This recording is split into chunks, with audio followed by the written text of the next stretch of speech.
বিসমিল্লাহির রহমানির রহিম। আসসালামু আলাইকুম। আশা করি সবাই ভালো আছেন। আজকে আমরা একটা নিয়োগ বিজ্ঞপ্তি দেখব, যে নিয়োগ বিজ্ঞপ্তিটা এসেছে প্রধান প্রশাসনিক কর্মকর্তার কার্যালয়, প্রতিরক্ষা মন্ত্রণালয় এর আন্ডারে, ঢাকা সেনানিবাস, ঢাকা ১২০৬। আমরা এখানে ওয়েবসাইট দেখতে পাচ্ছি www.dcd.gov.bd এবং বিজ্ঞপ্তিটা প্রকাশিত হয়েছে ২৩শে ডিসেম্বর ২০২৪ এবং এর আবেদন শুরু হবে মোস্ট প্রবাবলি ১লা জানুয়ারি থেকে ৩১শে জানুয়ারি পর্যন্ত। তা চলুন আমরা আজকে আমাদের নিয়োগ বিজ্ঞপ্তিটা দেখি। সবার প্রথম আমরা দেখতে পাচ্ছি যথারীতি নিয়োগ বিজ্ঞপ্তি স্মারক নম্বর এবং নিয়োগ বিজ্ঞপ্তি।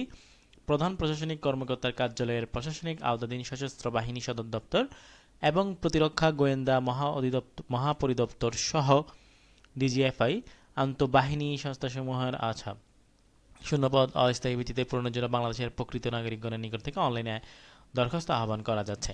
অর্থাৎ বাংলাদেশের যে কোনো নাগরিক যে কোনো জেলা থেকে ছেলে মেয়ে উভয়ই প্রার্থী আবেদন করার সুযোগ পাবে। সবার প্রথম আমরা দেখছি যে পদটা রয়েছে সেটা হচ্ছে নিরাপত্তা উপপরিদর্শক এসএসআই, সেটা হচ্ছে নিরাপত্তা উপপরিদর্শক। এটা হচ্ছে ১২তম গ্রেডের একটা পদ এবং এখানের যে স্যালারি স্কেল ২০১৫ সাল বেইসে সেখানে আমরা দেখতে পাচ্ছি ১১,৩০০ থেকে ২৭,৩০০ টাকা পর্যন্ত। অর্থাৎ আপনার কর্মজীবন শুরু হবে বেসিক পে ১১,৩০০ টাকায় এবং সেটা গিয়ে একই পদে যদি আপনি অবসর গ্রহণ করেন তাহলে সেটা সর্বশেষ ২৭,৩০০ টাকায় গিয়ে থাকবে বেসিক পে। তো আমরা দেখতে পাচ্ছি পদের সংখ্যা, শূন্য পদের সংখ্যা এখানে ৩টি। কোনো স্বীকৃত বিশ্ববিদ্যালয় হতে স্নাতক বা সমমানের ডিগ্রি অর্থাৎ আপনার অনার্স পাস সম্পন্ন হলে আপনি এই পদে আবেদন করতে পারবেন। এরপর আমরা দেখতে পাচ্ছি সহকারী অধীক্ষক ১৩তম গ্রেডের একটা পদ এবং এখানে শিক্ষাগত যোগ্যতা চাওয়া হয়েছে স্বীকৃত বিশ্ববিদ্যালয়তে অনার্স পাস এবং মাইক্রোসফট অফিস ও ডাটাবেস সহ কম্পিউটার পরিচালনায় দক্ষতা থাকতে হবে। অর্থাৎ আপনার এক্ষেত্রে যদি এক্সপিরিয়েন্স থাকে তাহলে সেটা এখানে প্লাস হিসেবে কাজ করবে এবং দক্ষতা চাওয়া হয়েছে বিধায় আপনার এখানে দক্ষতা শো করতে হবে। এরপর আমরা দেখতে পাচ্ছি কম্পিউটার অপারেটর গ্রেড ১৩, এখানে শূন্যপদের সংখ্যা ২টি। কোনো স্বীকৃত বিশ্ববিদ্যালয়তে বিজ্ঞান বিভাগে স্নাতক অর্থাৎ সায়েন্স রিলেটেড যে কোনো সাবজেক্ট থেকে আপনাকে স্নাতক পাস অনার্স পাস হতে হবে এবং কম্পিউটার মুদ্রাক্ষরে প্রতি মিনিটে বাংলায় ২৫টি শব্দ এবং ইংরেজিতে ৩০টি শব্দের টাইপিং গতিসীমা থাকতে হবে এবং স্ট্যান্ডার্ড অ্যাপটিটিউড টেস্ট অর্থাৎ যে টেস্টটা নিয়ে থাকে তারা সেই টেস্টে আপনাকে উত্তীর্ণ হতে হবে। সর্বনিম্ন বাংলায় ২৫টি শব্দ টাইপ করার সক্ষমতা থাকতে হবে এবং ইংরেজিতে ৩০টি। এরপর আমরা দেখতে পাচ্ছি ষাটলিপিকার কাম কম্পিউটার অপারেটর ১৩তম গ্রেডের একটা পদ, শূন্য পদের সংখ্যা ১টি। আবেদনের যোগ্যতা কোনো স্বীকৃত বিশ্ববিদ্যালয় হতে ন্যূনতম দ্বিতীয় শ্রেণীর বা সমমানের সিজিপিতে স্নাতক বা সমমানের ডিগ্রি, কম্পিউটার ব্যবহারে দক্ষতা এবং ষাটলিপিতে সর্বনিম্ন প্রতি মিনিট ইংরেজিতে ৮০টি শব্দ এবং বাংলায় ৫০টি শব্দ, কম্পিউটার মুদ্রাক্ষরে সর্বনিম্ন গতি প্রতি মিনিট ইংরেজিতে ৩০টি এবং বাংলায় ২৫টি। এছাড়া computer word processing, email, fax machine ইত্যাদি পরিচালনায় দক্ষতা ও অভিজ্ঞতা থাকতে হবে। এরপর আমরা দেখতে পাচ্ছি নকশাকার গ্রেড ২ ১৩তম গ্রেডের একটা পদ, শূন্য পদের সংখ্যা ৫টি। কোনো স্বীকৃত বোর্ড হতে অনন্য দ্বিতীয় বা সমমানের জিপিএস উচ্চ মাধ্যমিক সার্টিফিকেট অর্থাৎ এইচএসসি পাস এবং কোনো স্বীকৃত ইনস্টিটিউট বা প্রতিষ্ঠান হতে সংশ্লিষ্ট বিষয়ে ২ বছরের ট্রেড কোর্সে উত্তীর্ণ হতে হবে। এরপরে যে পদটা দেখতে পাচ্ছি সেটা হচ্ছে উচ্চমান সহকারী গ্রেড ১৪, শূন্য পদের সংখ্যা ১১টি। কোনো স্বীকৃত বিশ্ববিদ্যালয় হতে অনন্য দ্বিতীয় শ্রেণী বা সমমানের সিজিপিতে স্নাতক বা সমমানের ডিগ্রি সম্পন্নধারী হতে হবে, কম্পিউটার ব্যবহারে দক্ষতা থাকতে হবে এবং বাংলায় ২৫টি ইংরেজিতে ৩০টি শব্দ টাইপিংয়ে সক্ষমতা থাকতে হবে এবং পাশাপাশি ওয়ার্ড প্রসেসিং, ইমেইল, ফ্যাক্স পরিচালনায় দক্ষতা অভিজ্ঞতা থাকতে হবে। এরপর আমরা দেখতে পাচ্ছি পরিসংখ্যান সহকারী ১৪তম গ্রেডের একটা পদ এবং এখানে আবেদনের যোগ্যতা চাওয়া হচ্ছে স্বীকৃত বিশ্ববিদ্যালয়তে পরিসংখ্যান, গণিত বা অর্থনীতি বিষয়ে ডিগ্রি সম্পন্ন হতে হবে। এরপর আমরা দেখতে পাচ্ছি ষাট মুদ্রাক্ষরিক কাম কম্পিউটার অপারেটর ১৪তম গ্রেডের একটা পদ, শূন্যপদের সংখ্যা ১১টি এবং এখানে শিক্ষা আবেদনের যোগ্যতা কোনো স্বীকৃত বিশ্ববিদ্যালয় হতে অনন্য দ্বিতীয় বা সমমানের সিজিপিএতে স্নাতক বা সমমানের ডিগ্রি। অফিস সহকারী কাম কম্পিউটার মুদ্রাক্ষরিক ১৬তম গ্রেডের একটা পদ, শূন্য পদের সংখ্যা ৫৬টি অর্থাৎ এখানেই সবচেয়ে বেশি শূন্য পদ আমরা দেখতে পাচ্ছি।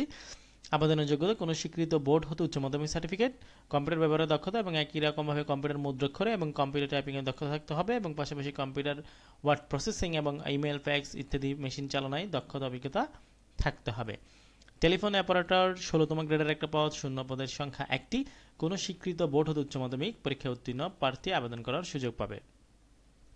নিরাপত্তা তত্ত্বাবধায়ক এসএস গ্রেড ১৬, শূন্যপদের সংখ্যা ৯টি। কোনো স্বীকৃত বোর্ড হতে অনন্য দ্বিতীয় বিভাগ বা সমমানের জিপিএতে উচ্চ মাধ্যমিক সার্টিফিকেট বা সমমানের পরীক্ষায় উত্তীর্ণ প্রার্থী আবেদন করার সুযোগ পাবে।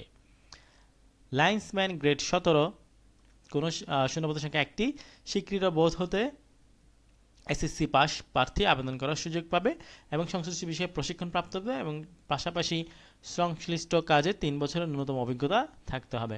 ইলেকট্রিশিয়ান গ্রেড 18, শূন্যপদের সংখ্যা একটি, কোনো স্বীকৃত বোর্ড হতে অনন্য দ্বিতীয় বিভাগ বা সমানুজীবিতে মাধ্যমিক স্কুল সার্টিফিকেট বা এসএসসি পাস এবং সেই সংক্রান্ত 2 বছরের ট্রেড কোর্সে উত্তীর্ণ এবং 3 বছরের অভিজ্ঞতা। এরপর আমরা দেখতে পাচ্ছি ইএনবিআর বুটমেকার, শূন্যপদের সংখ্যা একটি, এসএসসি পাস, যোগ্যতা 3 বছরের অভিজ্ঞতা। ফটোকপি অপারেটর 18তম গ্রেডের একটা পদ, শূন্যপদের সংখ্যা একটি, এসএসসি উচ্চ মাধ্যমিক এইচএসসি পাস এবং ফটোকপি মেশিন চালানোর বাস্তব অভিজ্ঞতা থাকতে হবে এবং কম্পিউটার ব্যাপারে দক্ষতা থাকতে হবে।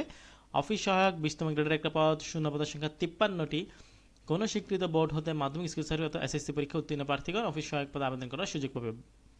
বাবুর্চি 20তম গ্রেডের একটা পদ, শূন্যপদের সংখ্যা 4টি, জুনিয়র স্কুল সার্টিফিকেট অর্থাৎ 8ম শ্রেণী পাস এবং সংশ্লিষ্ট কাজের অভিজ্ঞতা থাকতে হবে। সহকারী বাবুর্চি গ্রেড 20, শূন্যপদের সংখ্যা 2, 8ম শ্রেণী পাস, সংশ্লিষ্ট কাজের অভিজ্ঞতা। মেস ওয়াটার গ্রেড 20, শূন্যপদের সংখ্যা 5, স্বীকৃত বোর্ড হতে অনন্য দ্বিতীয় শ্রেণী মাধ্যমিক স্কুল সার্টিফিকেট অর্থাৎ এসএসসি পাস।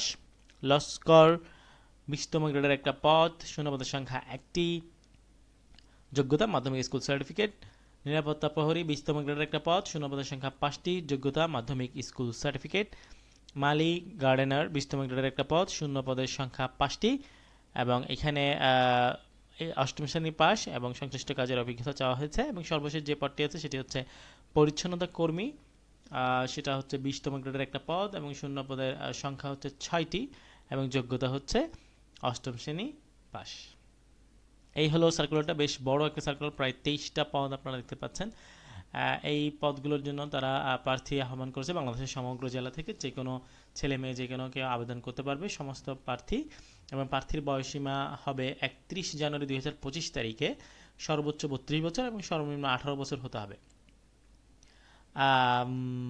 এই হচ্ছে আমাদের সার্কুলারের শর্ত এবং আমরা ধীরে ধীরে যদি নিচের দিকে যাই, এখানে কিছু জব রিলেটেড কথাবার্তা আছে, সেগুলো একটু আপনারা কাইন্ডলি গ্যাজেটটা ডাউনলোড করে পড়ে নেবেন।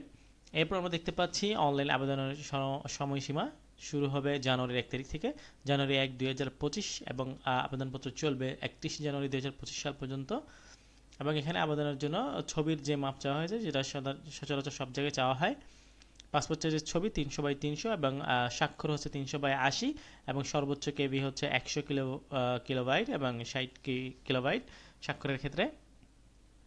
আবেদন করার পর সকল তথ্য প্রার্থী যাচাই করে নেবে সেই বিষয়ে বলা হয়েছে এবং আবেদন করার জন্য কী পরিমাণ অর্থ পেমেন্ট করতে হবে সেটা এখানে বলা আছে। 1 নম্বর পদের জন্য 335 টাকা, 2 নম্বর থেকে 11 নম্বর পদের জন্য 223 টাকা এবং 12 থেকে 23 নম্বর পদের জন্য 112 টাকা হারে পে করতে হবে এবং সেটা আবেদন করার 72 ঘন্টার মধ্যে। 72 ঘন্টা অতিক্রম হয়ে গেলে সেই পেমেন্ট আর কার্যকর হবে না।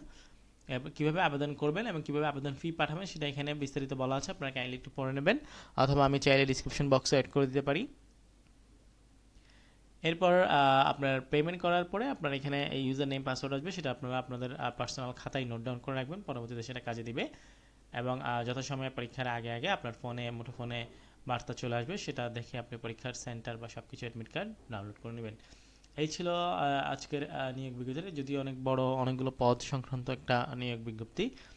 তো এখানে সব সার্কুলারটা আপনারা ডাউনলোড করবেন এবং পড়ে নেবেন এবং যে পদের জন্য আপনারা সুইটেবল সেই পদে আবেদন করবেন, একাধিক পদে আবেদন করার প্রয়োজন নেই। আপনারা যে পদটা আপনার জন্য সুইটেবল সেটাতে আপনি আবেদন করবেন। বেশিরভাগ ক্ষেত্রে হয়ে থাকে কি এইসব পরীক্ষাতে অনেকগুলো পদের পরীক্ষা একই দিনে হয়ে থাকে, সেক্ষেত্রে একাধিক পদে আবেদন করলে সেটা সুবিধাজনক হয় না বা অনেক মন্ত্রণালয় বা অধিদপ্তর এমন থাকে যে তারা একাধিক পদে আবেদন করার সুযোগও দেয় না। তো সেটা বিবেচনা করে আপনার জন্য পছন্দমান যেটা আপনার পছন্দসই পদে শুধুমাত্র আপনি আবেদন করবেন এবং আবেদনের যে যোগ্যতাগুলো চাওয়া হয়েছে, ক্রাইটেরিয়াগুলো চাওয়া হয়েছে, এগুলো অবশ্যই আপনি দেখবেন। তা নয়তো আপনি ভাইভাতে গিয়ে আটকে যাবেন, যদিও ভাইভা পর্যন্ত যেতে পারেন। এগুলো ফুল ম্যাচিং না হলে কিন্তু পরবর্তীতে সমস্যা হয়, কাজে এগুলো একটু ভালো করে পড়ে নেবেন রিকোয়ারমেন্টসগুলো এবং এটা যদি আপনার সাথে ওয়েল স্যুট করে দেন আপনি এখানে লিঙ্কে ঢুকে আপনি আবেদন করবেন। সো এই ছিল আজকের ভিডিও, আশা করি ভিডিওটা ভালো লাগলো। দেখা হবে পরবর্তী কোনো পর্বে নতুন কোনো টপিক নিয়ে। সে পর্যন্ত সবাই ভালো থাকুন, সুস্থ থাকুন, আল্লাহ হাফেজ।